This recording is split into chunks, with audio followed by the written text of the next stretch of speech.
Halo, jumpa lagi di channel Naratif Jurnalisme Aktual Terpercaya. Senang sekali bisa kembali hadir mengantarkan informasi. Stikes Papua akan mengintegrasi sensitivitas responsif gender dalam pendidikan dan pengabdian kampus. Peran perempuan Papua diharapkan dipulihkan dari marginalisasi budaya, dan mahasiswa Stikes diminta tidak mengkhianati orang tua.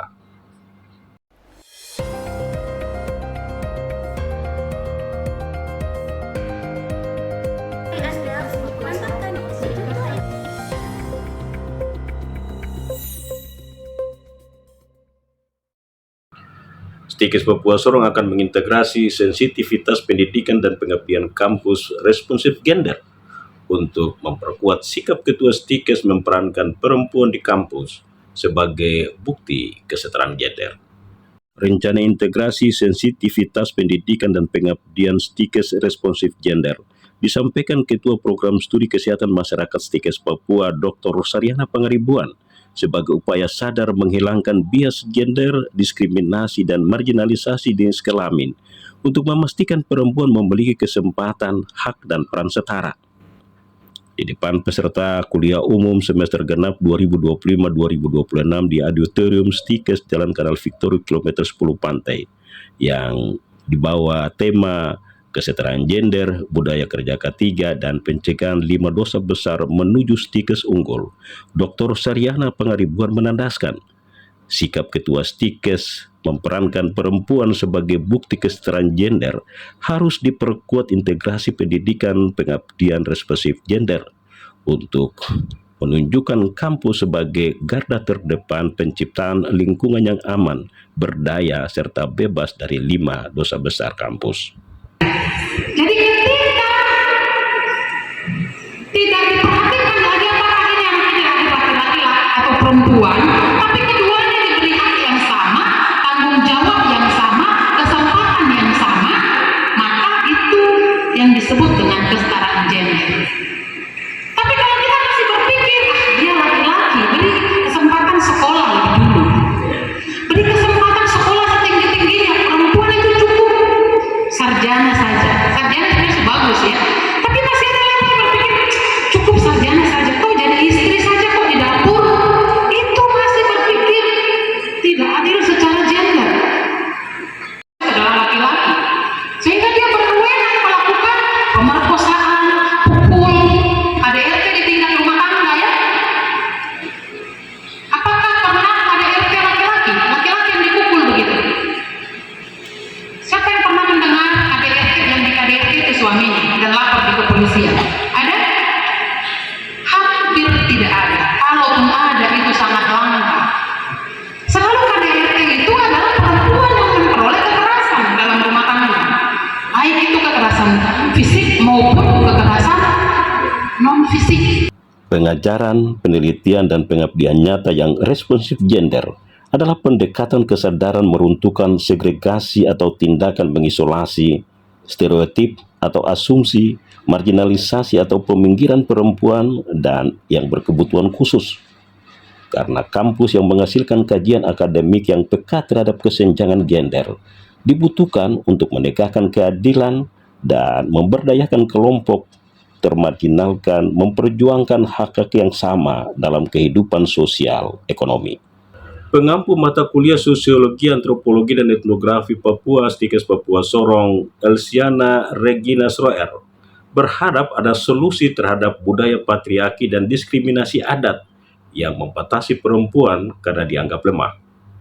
Harapan pengampu mata kuliah Sosiologi, Antropologi, dan Etnografi Papua Stikes Papua Sorong, Elsiana Regina Sroer, disampaikan saat diminta tanggapannya tentang transisi kesetaraan gender dari sistem patriarki menuju pengakuan peran perempuan saat ini. Kepada sesama kaumnya yang telah diberikan kesempatan mengenyam pendidikan dan berkarir, diminta agar menjadi agen perubahan menghapus diskriminasi gender tersebut. Ya, kalau kita bicara di masalah budaya, ada status-status yang kita miliki. Ada askribit status, ada akibit status, ada asiklet status. Yang lebih banyak itu ada di askribit status, itu status yang diberikan secara cuma-cuma. Bahwa laki-laki itu tetap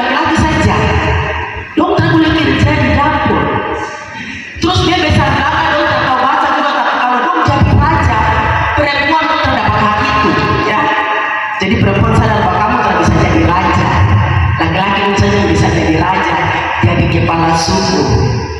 Tapi jangan lupa ada status yang namanya affiliate status.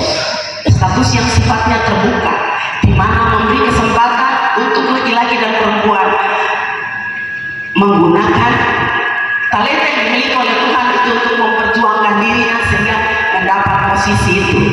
Seperti yang ada tertulis di depan, kesetaraan gender. Bapak-bapak tidak tersinggung. Berdasarkan budaya perkembangan budaya yang ada dari zaman nenek moyang sampai hari ini, jangan bapak-bapak tersinggung saya bilang sampai hari ini, bahwa laki-laki tetap mendapat posisi yang tinggi dari kaum perempuan, termasuk masak tadi, ya, nah, termasuk masak tadi, bahwa seorang laki-laki apabila berdiri di dapur memasak atau mencuci atau membersihkan rumah, maka mama mantu dong marah dan dong bakal egois, jujur.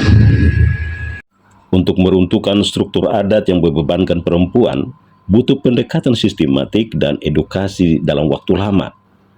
Sehingga kepada perempuan yang telah diberikan kesempatan berpendidikan dan berkarir, agar bisa menjadi agen perubahan untuk menghapus diskriminasi gender. Ketua Stikes Papua Dr. Martin Sagrim menghardik atau menegur keras mahasiswa yang tidak mengikuti kuliah umum karena menganggap tidak menghargai setiap rupiah pengorbanan orang tua dan pemerintah yang membiayai kuliah mereka. Teguran keras Ketua Stikes Dr. Martin Sagrim disampaikan setelah melihat minimnya animo masyarakat mengikuti kuliah umum, padahal bertujuan memperkaya pengalaman belajar dan menambah pengetahuan menghadapi tuntutan kerja. Tantangan dunia kerja menurut alumni S3 Unhas ini tidak hanya butuh ijazah akademik, tetapi pengetahuan soft skill dan hard skill di luar kurikulum formal untuk menjembatani kesenjangan teori akademik dan kebutuhan praktis. Ini menandakan bahwa tidak ada kesungguhan mengambil keputusan ikut pendidikan tinggi. Kalau sudah tidak ada budaya untuk menghargai, jangan berburu mimpi yang muluk-muluk, jangan mimpi yang muluk-muluk, jangan melihat hal yang di luar sana. Saya harus yang seperti ini saya tidak lakukan.